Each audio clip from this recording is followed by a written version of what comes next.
Okay, so let's quickly revise everything, whatever points we covered in the last class. So the most important thing that we learned in the last class was the characteristic of living organisms, right? We learned about the 5 characteristics, the 5 main characteristics. The first one was growth, second was reproduction. Then the third one was metabolism. Then the fourth one was cellular organization. Cellular organization. And the last point and the fifth point that we learned was consciousness.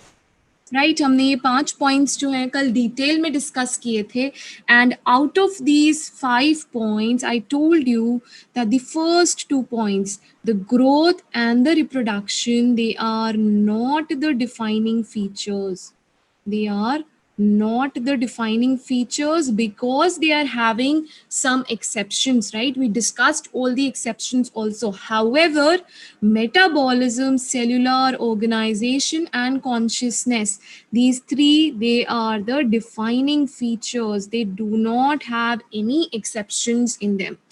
So I told you that there are twin characteristics of growth. There are 2 characteristics, increase in mass and increase in number, right?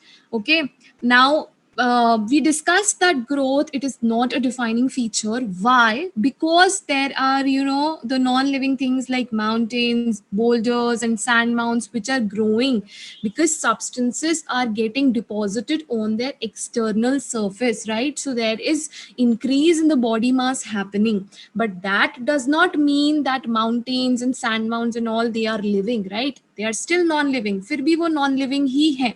तो ये क्या हो गया, ये एक exception हो गया. And that's the reason that growth, it is not a defining feature. It is not a defining feature. ये जो 2 कैरेक्टरिस्टिक्स हैं, increase in mass and increase in number, very important, याद रखनी है.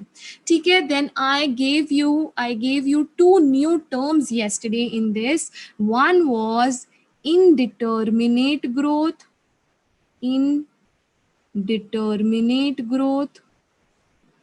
and other was determinate growth.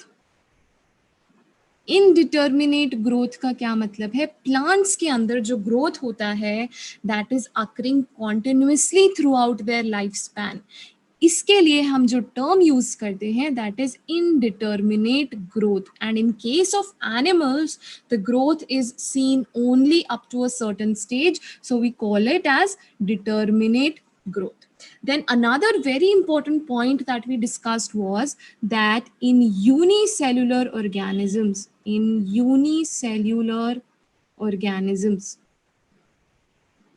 the 2 terms growth and reproduction, they are synonymous.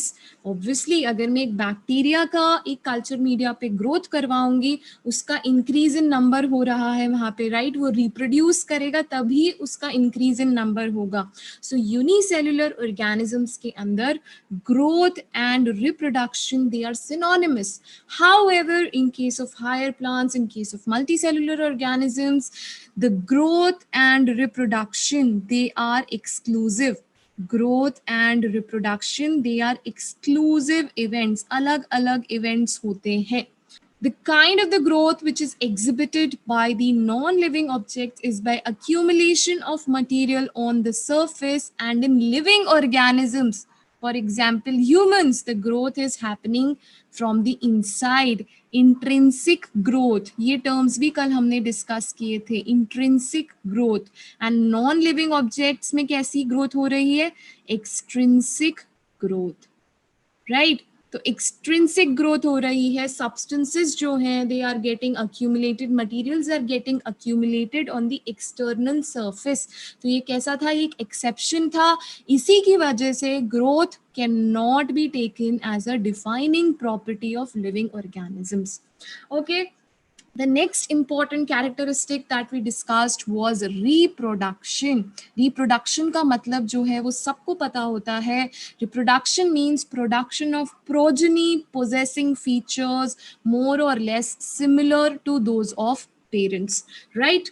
Now, reproduction, again we discussed that it is not a defining feature. It is not a defining feature. Very important point. It is not a defining feature. क्यों नहीं है? क्योंकि इसके पास exceptions जो है वो present हैं. कौन से exceptions हैं? Mules हो गया, sterile workers हो गए, sterile worker bees हो गए, infertile human couples हो गए, right? They cannot reproduce, but इसका मतलब ये नहीं है कि आप एक infertile human couple को non living बोल दोगे, right? ऐसा नहीं होता है. So these are what? These are the exception. तो यहाँ पे क्योंकि exceptions present है हमारे पास, reproduction, it is not a defining feature. Okay, now reproduction के दो टाइप्स हम लोगों ने कल डिस्कस किए थे. First is sexual reproduction and the other one was asexual reproduction. We discussed various points about sexual and asexual reproduction. Like sexual reproduction, it is a biparental process. Two parents are involved, and in case of asexual reproduction, it is a uniparental process. One parent will give rise to the offsprings, right? Asexual reproduction में variation हमें बिल्कुल भी देखने नहीं मिलता है ना? जो offsprings बनते हैं वो identical होते हैं parents के, and sexual reproduction में हमें variation मिलता है, right? Then sexual reproduction में हमने बात करी थी gametes की, मेल गैमीट, फीमेल गैमीट, फिर उसके बाद उनका फ्यूजन होता है जिसको हम फर्टिलाइजेशन कहते हैं, right? So the formation of the gametes, the fusion of the gametes, that is the fertilization, and then उसके बाद zygote का form होना, ये सब कहाँ पे आता है? Sexual reproduction में. Asexual reproduction में ये सब events नहीं होते हैं, right? Then I gave you certain examples of asexual reproduction, like asexual spores. Asexual spores was one of the example that we discussed. Then budding in hydra and yeast. Then another example is fragmentation. Then we also discussed about regeneration. Regeneration में भी मैंने तुम लोगों को बताया था कि एक टर्म होता है ट्रू रीजेनरेशन. ट्रू रीजेनरेशन जो है वो हम लोगों को मिलता है प्लिनेरिया के अंदर. प्लिनेरिया की बॉडी पार्ट्स में अगर कट हो जाती है, चॉप हो जाती है, so every part of the body will give rise to a new individual. ठीक है, रीजेनरेशन वैसे हमें देखने को मिलता है लिजर्ड्स के अंदर. लिजर्ड का टेल अगर चॉप ऑफ हो जाता है, कट जाता है, so it is going to regenerate, it forms back again. However in case of planaria, planaria में ट्रू रीजेनरेशन शो हो रहा है. यहाँ पे कोई से भी बॉडी पार्ट से पूरा ऑर्गेनिज्म जो है वो बन जाता है. Okay, so these were the few examples that we discussed. Right, again it is saying when it comes to unicellular organisms like bacteria, algae or amoeba, reproduction is synonymous with the growth, that is increase in the number of cells. Very important point from your exam point of view, very very important. Okay, then the third characteristic that we discussed was metabolism. Metabolism में एक बहुत important चीज याद रखनी है, that it is the sum total of all chemical reactions. अगर हमने body के बाहर सेल फ्री सिस्टम में भी कोई मेटाबॉलिक रिएक्शन करवाया तो वी कैन नॉट से इट इज अ लिविंग और अ नॉन लिविंग थिंग, क्योंकि मेटाबॉलिज्म क्या है? सम टोटल, बहुत सारे केमिकल रिएक्शंस जो हो रहे हैं उनका सम टोटल इज मेटाबॉलिज्म. तो अगर हमने कोई सेल फ्री सिस्टम में रिएक्शन करवाया है उसको हम लिविंग रिएक्शन बोल सकते हैं, लेकिन हम नहीं बोल सकते कि वो लिविंग है या नॉन लिविंग है. The term that we will use is living reaction. Okay, so metabolism का कोई भी एक्सेप्शन नहीं होता है. That's why metabolism is a defining characteristic. Very important, defining characteristic. Okay, then the next important characteristic feature that we discussed was cellular organization. You are aware that cell is what? Cell is the basic unit of life. Cell is the basic unit of life. A unicellular organism like amoeba is capable of existing independently. यहाँ पे एक बहुत important point हमने discuss किया था that anything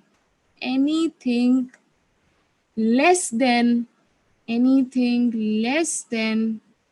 a complete structure of cell, less than a complete structure of cell does not ensure independent living, does not ensure independent living. Very important point. Does not ensure independent living. Very important. कोई भी anything which is less than a complete structure of cell वो exist नहीं कर पाएगी independently. Amoeba, paramecium जो unicellular organisms हैं they are a complete structure of the cell. That's why they have the capability to exist independently, and that is the reason cellular organization of the body is the defining feature of all life forms. Okay, lastly we discussed about consciousness. Consciousness, again very important. Consciousness is also a defining feature. It is also a defining feature. Living organisms, they have the ability to sense their surroundings or environment, whatever the changes are happening, whatever the stimuli that is there in their environment, be it physical, chemical, or biological, they are able to respond to it. Be it a very simple prokaryote or a eukaryote, plants, animals, सब लोग consciousness जो है वो show करते हैं without any exception. That's why consciousness is a defining feature of life.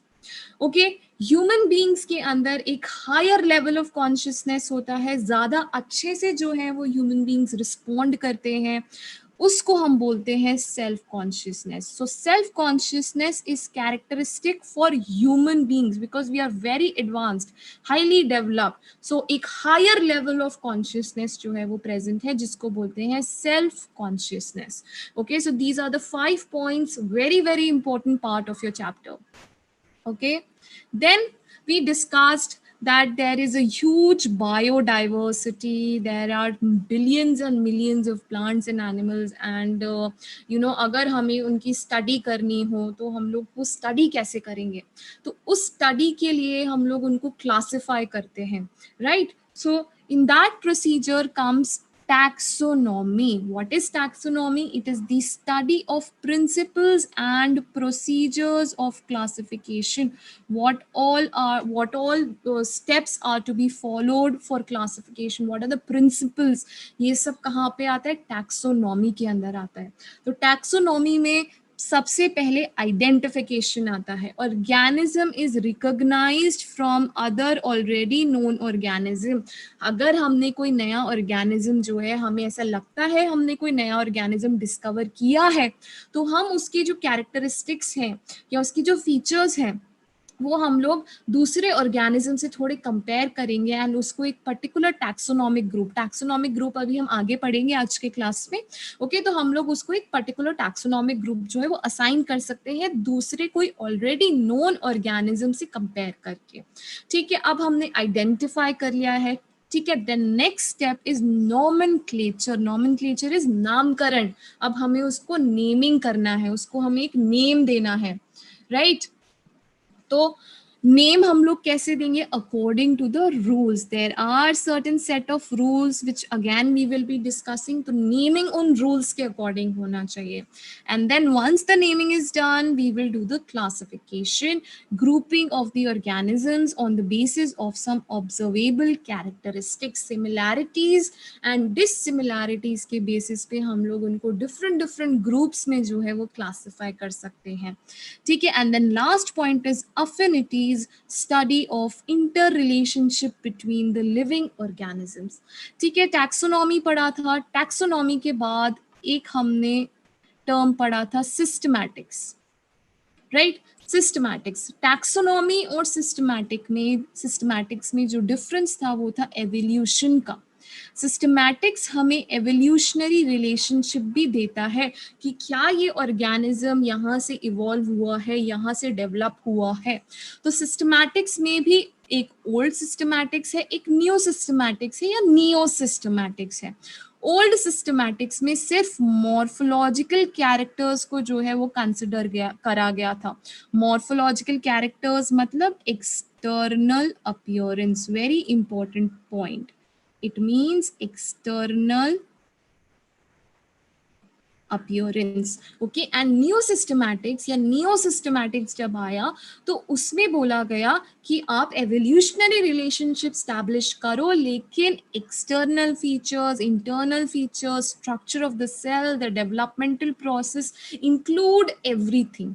तो यहाँ पे in case of old systematics only morphological characteristics were considered, and in case of new systematics or neo systematics everything was taken care of.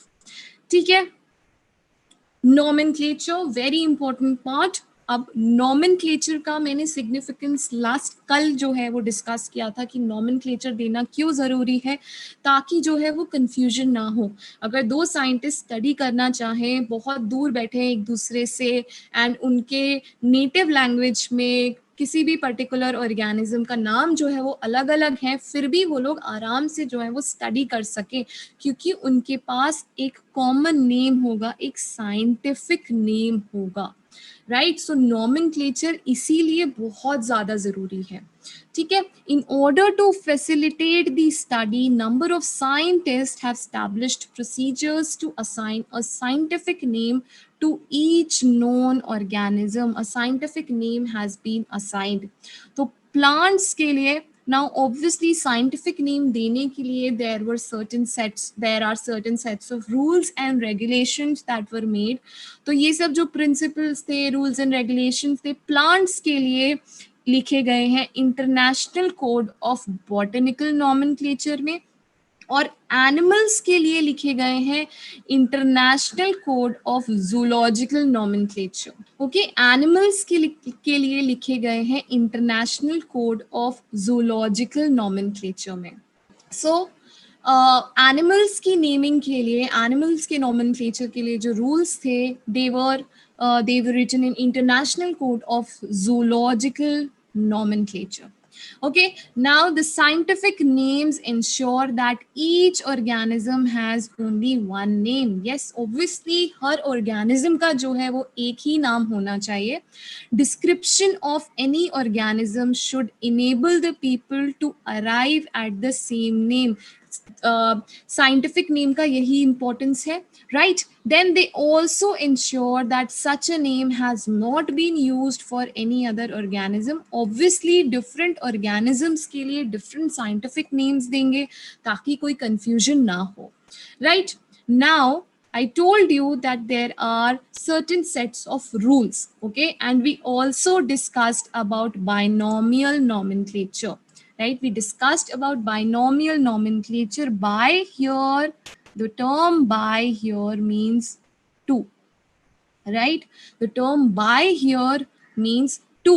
तो basically अगर मैं एक particular organism का scientific name लिखूंगी, that means उसके scientific name के दो parts होंगे। Each name has two components. The first one is the generic name, and the second one is the specific epithet. हम लोगों ने कुछ एग्जाम्पल्स डिस्कस करे थे। देखो यहाँ पे एक एग्जाम्पल लिखा हुआ है Mangifera indica. Mangifera indica, it is the scientific name for mango, ठीक है? मैंगो का साइंटिफिक नेम होता है। तो बाइनोमियल नॉमेनक्लेचर के अकॉर्डिंग क्या हुआ, मैंगो के साइंटिफिक नेम में दो कंपोनेंट्स हैं, ठीक है? It is having two components. पहला वाला जो है वो जेनेरिक नेम बता रहा है या जीनस का नाम बता रहा है। अभी हम डिस्कस करेंगे जीनस क्या होता है, स्पीशीज क्या होता है in the coming up slides.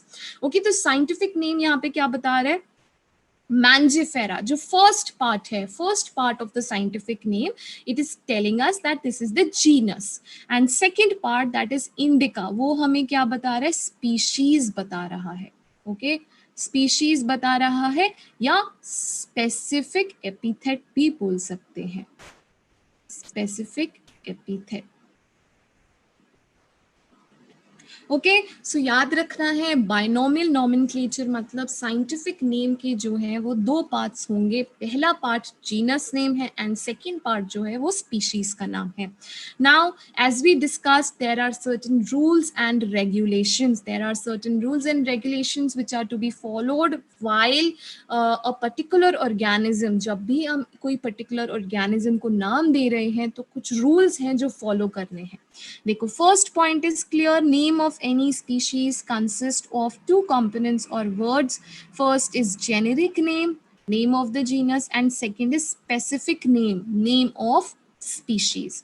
In plant nomenclature, ICBN, plant nomenclature हमने देखा, ICBN में ही उसके rules लिखे थे. Tautonyms are not valid. Tautonyms क्या होते हैं, जैसे यहाँ पे देखो एग्जाम्पल देखो, मैंजीफेरा, मैंजीफेरा, जीनस नेम और स्पीशीज नेम सेम है, इसको टॉटोनिम्स बोलते हैं. तो प्लांट्स के अंदर जब हम प्लांट्स की नेमिंग करते हैं तब ये अलाउड नहीं है. हम जीनस और स्पीशीज का नाम जो है वो सेम नहीं रख सकते हैं. This is for plants. However tautonyms they are valid in animal nomenclature. Animal nomenclature में जो है वो वैलिड है. एग्जाम्पल देती हूँ मैं तुम्हें, नाजा, नाजा कोबरा का साइंटिफिक नेम है. ठीक है, तो देखो यहाँ पे जीनस नेम और species name, this is what, this is genus name and this is species name, same है. मतलब एनिमल नॉमेनक्लेचर में जो टॉटोनिम्स होते हैं वो वैलिड है, लेकिन प्लांट्स के अंदर टॉटोनिम्स मैंजीफेरा, मैंजीफेरा ये वैलिड नहीं है. First rule. Second, the first letter of the generic name, यहाँ पे देखो मैंजीफेरा इंडिका पे आओ, फर्स्ट लेटर, ये जीनस या जेनेरिक नेम है, इसका जो फर्स्ट लेटर है that will be in capital, और जो स्पीशीज का फर्स्ट लेटर है that will be in small letter. देखो, first letter of generic name should be in a capital letter and the first letter of specific epithet should be in small letter. Mangifera indica, Mangifera genus name, इसका first letter जो है वो capital है, और indica, indica का जो first letter है वो स्मॉल है. Clear? Quickly take a screenshot बेटा, then I will move forward. And show me a thumbs up when you're done taking the screenshot.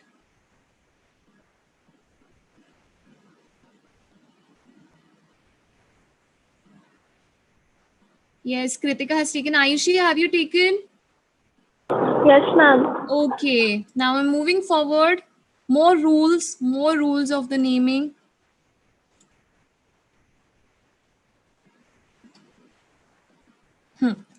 So now the next rule of naming is, when written with freehand or typed, generic name and specific epithet should be separately underlined.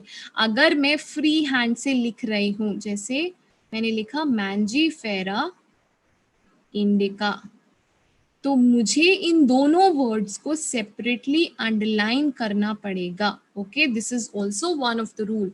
But during printing the name should be in italics. जब हम print करेंगे तो हमें उसको italics में change करना पड़ेगा. Okay, then next rule is name of the scientist. जिसने साइंटिफिक नेम दिया है उस पर्टिकुलर ऑर्गेनिज्म को, it should be written in short after the specific name. जैसे मैंजीफेरा इंडिका, लीनियस, लीनियस ने इसको नाम दिया था, तो लीनियस का हमने शॉर्ट फॉर्म ले लिया LINN और इसको नाम के आगे लिख दिया. Now, name of the scientist should be neither underlined nor written in italics, but written in Roman letters. तो जो रूल्स हम फॉलो कर रहे थे कि अगर हम फ्री हैंड से लिख रहे हैं तो हमें साइंटिफिक नेम को जो है वो अंडरलाइन करना पड़ेगा, लेकिन जब साइंटिस्ट के नेम की बात आती है तो हमें उसको सिंपल रोमन लेटर्स में लिखना है. We don't have to underline it, we don't have to write it in italics. Then very important point, the last rule, very important rule, the scientific names, they should be derived from Latin or Greek languages because they are dead languages. Dead languages का क्या मतलब है? Now there are no changes happening in these languages. In language में कोई भी changes नहीं हो रहे हैं. दैट्स वाई साइंटिफिक नेम्स जो हैं they are derived from Latin और Greek language. Very important point. Okay, so all these rules of binomial nomenclature, again very important from your exam point of view. Now the next part is the taxonomic categories, right? We have been talking a lot about classification, कैसे organisms को जो है वो classify किया जाता है, right? So based on the characteristics, all the living organisms can be classified into different taxa. ये सब क्या है? Kingdom, phylum, class, order. These are the different taxonomic categories, different taxa. And this process of classification is called as taxonomy. Taxonomy का definition हमने पहले देखा है, right? So now what are we doing? We are classifying the organisms. Now you have to understand that this process of classification data, it is not very simple. Single step procedure नहीं है.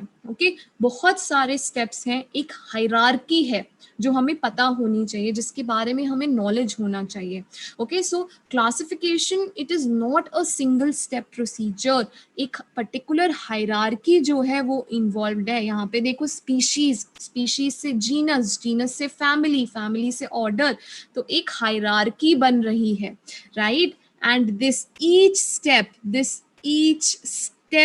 of this hierarchy, it represents a rank or a category. Rank or category. Each step, ये क्या है? ये पूरा एक hierarchy है. इसको हम टैक्सोनॉमिक हायरार्की बोलते हैं. ठीक है, टैक्सोनॉमिक हायरार्की बोलते हैं. एंड ये जो ईच स्टेप ऑफ हायरार्की है इसको हम टैक्सोनॉमिक रैंक या टैक्सोनॉमिक कैटेगरी बोल देंगे. ठीक है, तो याद रखना क्लासिफिकेशन का process, it is not a single step process. बहुत सारे स्टेप्स हैं जो इन्वॉल्व होते हैं. So classification, this is very important point. This is very important point. Classification is not a single step process, but involves hierarchy of steps in which each steps represents a rank or category. Since the category is a part of overall taxonomic arrangement, it is called taxonomic category, and all these categories together, they are forming taxonomic hierarchy. They are forming taxonomic hierarchy. अब ये जो taxonomic hierarchy के categories हैं, ये तुम्हें sequence में याद होने चाहिए. ठीक है, तो मैं एक mnemonic बनाती हूँ. I will tell you one mnemonic. ठीक है, you can remember it with the help of that.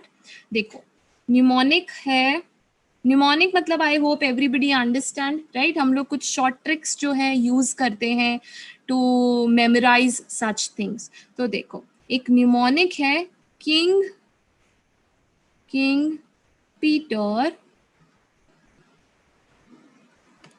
can order 5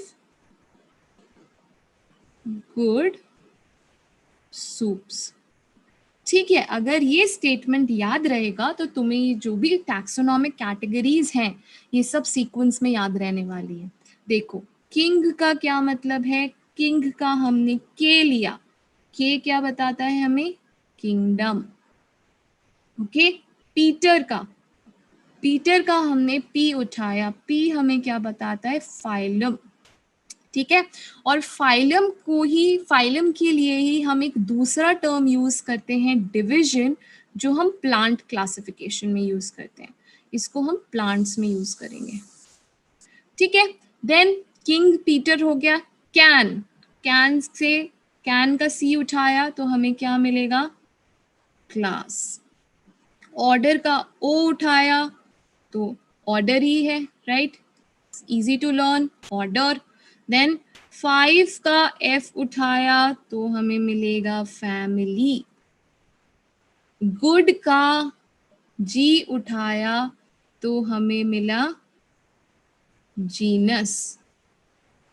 soups का एस उठाया तो हमें मिला स्पीशीज। ठीक है, यहां तक क्लियर है? यहां तक क्लियर है? थम्स अप दिखा दो। Okay, Yes, ma'am. Yes, okay okay okay. So this mnemonic is very important. तुम लोगों को ये जो सीक्वेंस है ये बाय हार्ट करना है। मैंने न्यूमोनिक दे दिया है, इससे easily you guys can remember. ठीक है, king Peter can order 5 good soups. ठीक है, अब स्पीशीज जो होती है बेटा, स्पीशीज जो है, स्पीशीज यहाँ पे स्मॉलेस्ट टैक्सोनॉमिक कैटेगरी है। Species is the smallest taxonomic category. अब मैंने इसको स्मॉलेस्ट टैक्सोनॉमिक कैटेगरी क्यों बोला? देखो, जब हम जीनस पे मूव करेंगे, जीनस में क्या आ जाएगा, कुछ स्पीशीज जिनके अंदर कुछ कैरेक्टरिस्टिक्स सिमिलर हैं वो जीनस में आ जाएगी। फिर उसके बाद जीनस, फिर उसके बाद फैमिली, फैमिली में क्या आ जाएगा, कुछ जीनसेस जिनके अंदर थोड़ी बहुत सिमिलैरिटीज है वो एक फैमिली बना लेंगी। देन कुछ फैमिलीज मिलके जिनके अंदर अगेन कुछ सिमिलैरिटीज हैं वो ऑर्डर बना लेंगे। ऐसे ही कुछ ऑर्डर्स जिनके अंदर कुछ सिमिलैरिटीज है वो क्लास बना लेंगे। देन कुछ क्लास जिनके अंदर अगेन कुछ सिमिलैरिटीज है वो फाइलम बना लेंगे। एंड कुछ फाइलम मिलके किंगडम बना लेंगे। ठीक है, हम आगे वाले चैप्टर में पढ़ेंगे that there is a 5 kingdom classification. सारे लिविंग ऑर्गेनिजम्स को 5 किंगडम में बांटा हुआ है। So this is the highest taxonomic category. Kingdom जो है वो हाईएस्ट टैक्सोनॉमिक कैटेगरी है एंड स्पीशीज जो है वो स्मॉलेस्ट टैक्सोनॉमिक कैटेगरी है। एक बहुत इंपॉर्टेंट पॉइंट तुम्हें ध्यान रखना है कि जैसे जैसे मैं स्पीशीज से किंगडम की तरफ मूव करूंगी, as we will move from species towards the kingdom,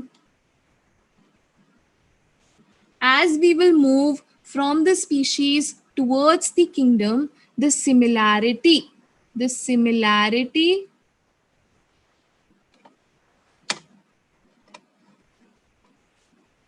similarities will decrease। अभी हम डेफिनेशंस पढ़ेंगे इनका तो और अच्छे से क्लियर होगा। बट देखो, मैंने तुम्हें ये बताया है कि कुछ जीनसेस जिनके अंदर कुछ सिमिलैरिटीज हैं वो मिलके एक फैमिली बनाएंगे। तो डेफिनेटली जैसे जैसे हम स्पीशीज से आगे बढ़ेंगे, स्पीशीज से मूव करेंगे towards the kingdom, the similarities will decrease. Okay, ये याद रखना है, it is very important. Same species के ऑर्गेनिजम्स के अंदर सबसे ज्यादा सिमिलैरिटीज होंगी। जैसे जैसे हम यहाँ से ऊपर बढ़ेंगे, जीनस की तरफ गए, जीनस से फैमिली तक गए, सिमिलैरिटीज जो है वो कम होती जाएंगी। ठीक है, स्पीशीज क्या है? Species are the natural population of individuals or group of population which resemble one another in all essential morphological and reproductive characteristics। जैसे humans जो है वो एक species में आते हैं, right? We are resembling with one another in certain morphological freely. देखो, species का जो कैरेक्टरिस्टिक पॉइंट होता है वो होता है that these organisms, the organisms which belong to the same species, they should be able to interbreed freely and produce fertile offspring। ये organisms are considered to be of same species। Human बहुत ही classic example है, we all belong to the same species, right? तो यहाँ पे क्या की term तुम लोगों को याद रखना है, that they are able to interbreed freely and produce fertile offspring. Very important 2 keywords. Species का डेफिनेशन कॉमनली एग्जाम में पूछा जाता है। ठीक है, नाउ स्पीशीज के बाद हम लोग नेक्स्ट टैक्सोनॉमिक कैटेगरी पे मूव करते हैं जिसका नाम है genus. Now I told you genus में क्या आएगा, group of related species which has more characters in common in comparison to species of other genera. कुछ ऐसे species जिनके अंदर common characteristics हैं उनको हमने क्या करा, सेम जीनस के अंदर जो है वो डाल दिया. जैसे देखो lion, leopard, tiger. लायन का साइंटिफिक नेम होता है पैंथेरा लियो, लेपर्ड का होता है पैंथेरा पार्डस, टाइगर का होता है पैंथेरा टाइग्रिस. तीनों की स्पीशीज जो है वो अलग अलग हैं. यहाँ पे लियो है, यहाँ पे पार्डस है, यहाँ पे टाइग्रिस है. सब लोगों ने देखा होगा टाइगर, लेपर्ड, लायन अलग अलग दिखते हैं, राइट. मॉर्फोलॉजिकल कैरेक्टरिस्टिक्स अलग हैं, रिप्रोडक्टिव कैरेक्टरिस्टिक्स अलग होंगे, और एक टाइगर जो है वो टाइगर से ही इंटरब्रीड कर पाएगा और एक ऑफस्प्रिंग प्रोड्यूस करेगा, राइट. तो ये देखो ये तीनों अलग अलग स्पीशीज के हैं, लेकिन मैंने तुम्हें क्या बोला था कि अगर कुछ ऐसे स्पीशीज हैं जिनके अंदर कुछ कॉमन कैरेक्टरिस्टिक्स है तो उनको हमने सेम जीनस में रख दिया. तो लायन, लेपर्ड और टाइगर तीनों को उठाया और सेम जीनस में रख दिया. उस जीनस का नाम क्या है, पैंथेरा, राइट. साइंटिफिक नेम से हम लोग अब अवेयर हैं. पैंथेरा लियो अगर मैंने लिखा, पैंथेरा लियो अगर मैंने लिखा तो पैंथेरा हमें क्या बता रहा है, ये बता रहा है हमें जीनस, एंड लियो हमें क्या बता रहा है, लियो हमें बता रहा है स्पीशीज, राइट. तो जीनस में याद रखना है it comprises of group of related species. Examples अगर याद रखोगे तो अंडरस्टैंडिंग ज्यादा क्लियर होगी. जीनस नाम आते ही रिकॉल करना कि हाँ लायन, टाइगर, लेपर्ड का एग्जाम्पल पढ़ा था, तीनों का स्पीशीज अलग है, लेकिन क्योंकि उनके अंदर कुछ कैरेक्टर्स हैं जो सिमिलर है तो हमने उन सबको उठा के सेम जीनस में रख दिया, पैंथेरा में. ठीक है. Next taxonomic category is family. Now I told you family में क्या आएगा, it has group of related genera, related genuses जो है वो फैमिली के अंदर आ जाएंगे. अब देखो मैंने तुम्हें लास्ट स्लाइड में बताया था कि जैसे जैसे हम टैक्सोनॉमिकल हायरार्की में ऊपर बढ़ते जाएंगे, स्पीशीज में स्पीशीज से जीनस पे गए, जीनस से फैमिली पे गए, सिमिलैरिटीज जो है वो कम होती जाएंगी, राइट. ऑब्वियस सी बात है जितनी ज्यादा सिमिलैरिटी एक सेम स्पीशीज में होगी उतनी ज्यादा सिमिलैरिटी उस दो डिफरेंट स्पीशीज में नहीं होगी, राइट. तो family it is a group of related genera with less number of similarities as compared to genus. एक जीनस के अंदर डिफरेंट ऑर्गेनिजम्स में जितनी सिमिलैरिटी थी, फैमिली के अंदर उतनी ज्यादा सिमिलैरिटीज नहीं होगी, क्योंकि फैमिली क्या है, now it is a group of related genera. Few genuses आए और उन्होंने एक फैमिली बना ली, एक परिवार बना लिया. Okay, families, they are characterized on the basis of both vegetative and reproductive features of plant species. जब हम families create करते हैं तो दोनों characteristics, vegetative as well as reproductive features, they are taken care of. ठीक है. अब example देखो. Among the animals, for example, अभी हमने पढ़ा था genus Panthera, which comprises of lion, tiger, leopard. Okay, it is put along with genus Felis. Felis एक अलग जीनस है जिसमें कैट्स आते हैं. तो ठीक है, तो देखो यहाँ पे हमने पैंथेरा जीनस उठाया, यहाँ पे हमने फीलिस जीनस उठाया, क्योंकि उनके अंदर कुछ कुछ सिमिलैरिटीज हैं, हमने उनको एक ही फैमिली में रख दिया. उसको हम बोल देते हैं फेलिडे. उसको हमने क्या बोल दिया, Felidae. So Felidae is one family. ठीक है, Felidae is what, one family, right. अब अगर एक कोई दूसरी फैमिली होगी, जैसे for example Canidae is also one of the families, तो डेफिनेटली फेलिडे और कैनिडे के फीचर्स जब मैं कंपेयर करूंगी तो बहुत कम सिमिलैरिटीज मुझे मिलेंगी.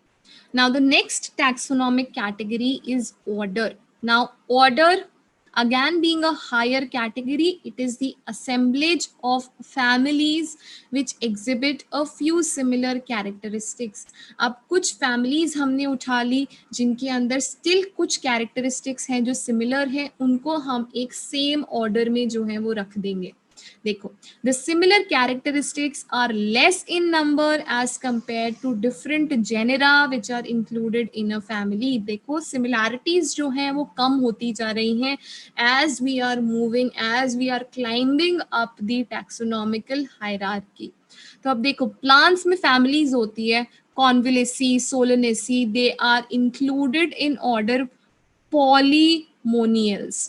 ठीक है, पॉलीमोनियल्स जो है वो एक ऑर्डर का नाम है एंड कॉन्विलेसी, सोलनेसी ये फैमिली का नाम है. तो इन दोनों फैमिलीज में कुछ सिमिलर कैरेक्टरिस्टिक्स थी, इसलिए हमने उठा के उनको एक ऑर्डर में रख दिया और ऑर्डर का नाम दे दिया Polemoniales, mainly based on their floral characters. कैसे उनके फ्लोरल कैरेक्टर्स हैं?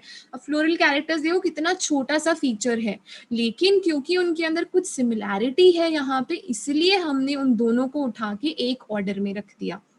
देखो, the animal order Carnivora, the animal order Carnivora, it includes families like Felidae and Canidae. Canidae में डॉग्स वगैरह आते हैं, फेलिडे हमने देखा अभी कैट्स वगैरह आएंगे, कैट्स वगैरह आए हैं इसके अंदर. तो देखो, अब इसके अंदर कुछ सिमिलैरिटीज मिली हमें, दोनों ऑर्गेनिजम्स बोल सकते हैं कार्निवोर्स हैं, इसलिए एक बहुत छोटी सी सिमिलैरिटी को लेके हमने एक ऑर्डर बना दिया और इस ऑर्डर का नाम क्या दे दिया? कार्निवोरा दे दिया. ठीक है, हाउएवर तुम देखोगे कैट और डॉग को तुम इजीली डिस्टिंग्विश कर सकते हो, लेकिन उनके अंदर कुछ एक छोटी सी सिमिलैरिटी है, तो इसलिए हमने उसको उनको एक ऑर्डर में रख दिया, उनकी फैमिलीज को एक ऑर्डर में रख दिया और उस ऑर्डर का नाम दे दिया Carnivora. Now after the order comes the class.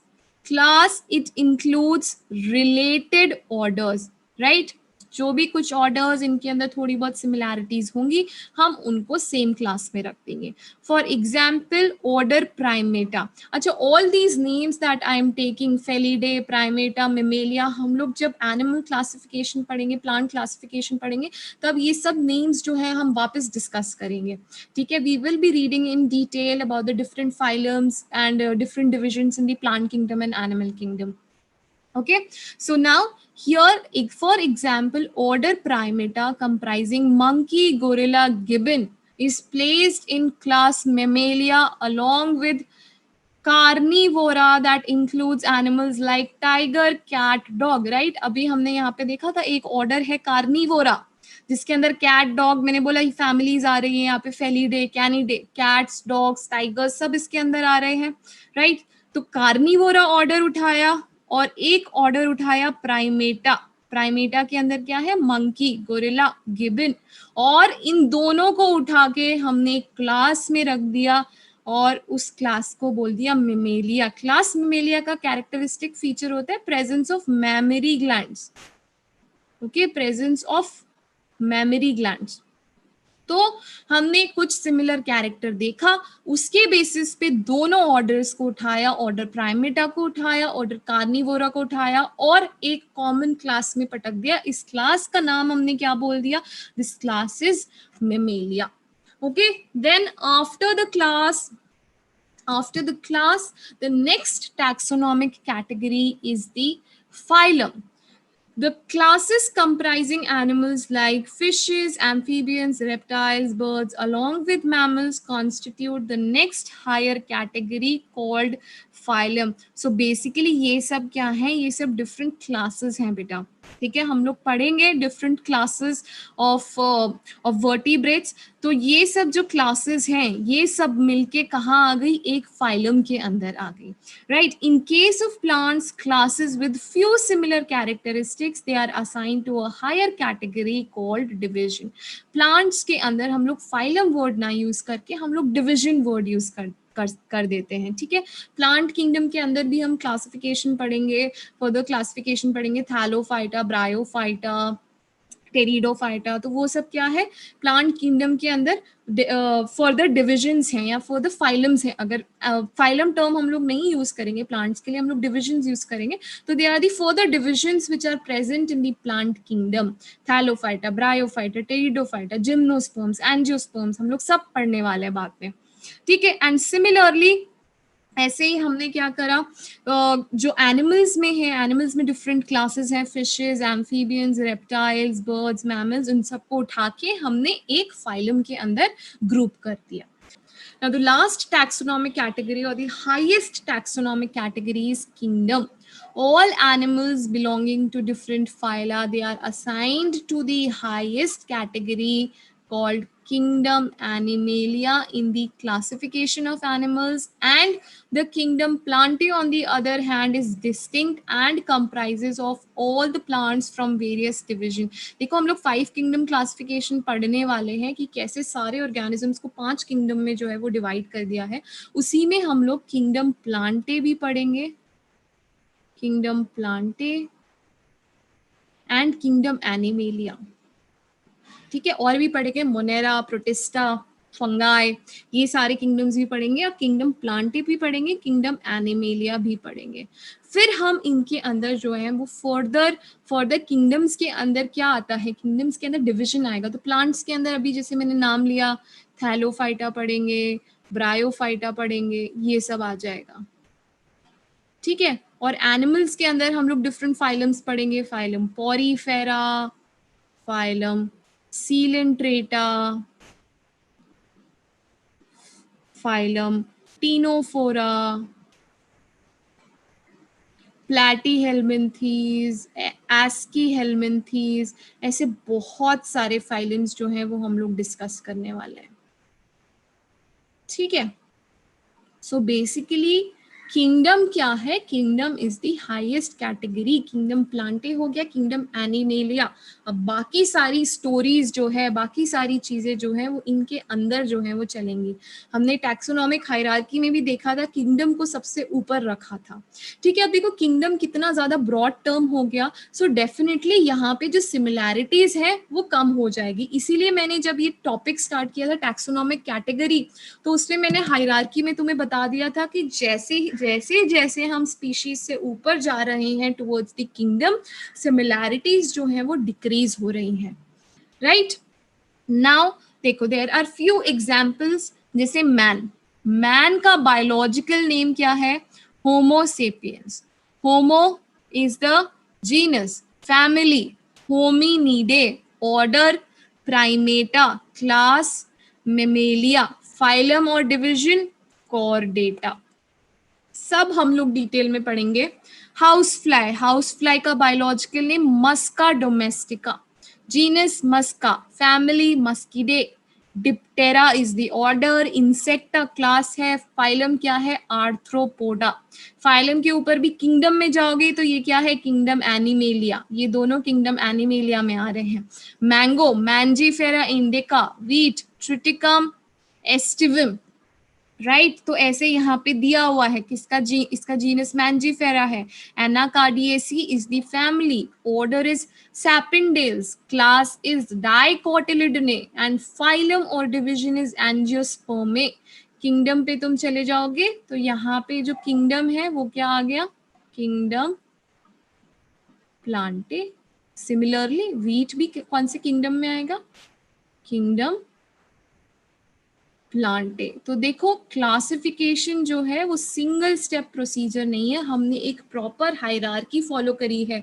Wheat को क्लासिफाई हमने किस तरीके से किया है, उसका जीनस बताया, उसका फैमिली बताया, उसका ऑर्डर बताया, उसका क्लास बताया, उसका फाइलम बताया, और फिर किंगडम बताया है. Okay. So classification is a multi step procedure. अब ये वाली जो टेबल है, this can be asked in your exam. This table has been taken from NCERT only.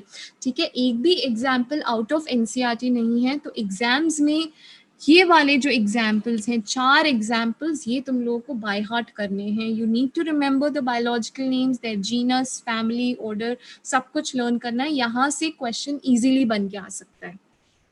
ठीक है.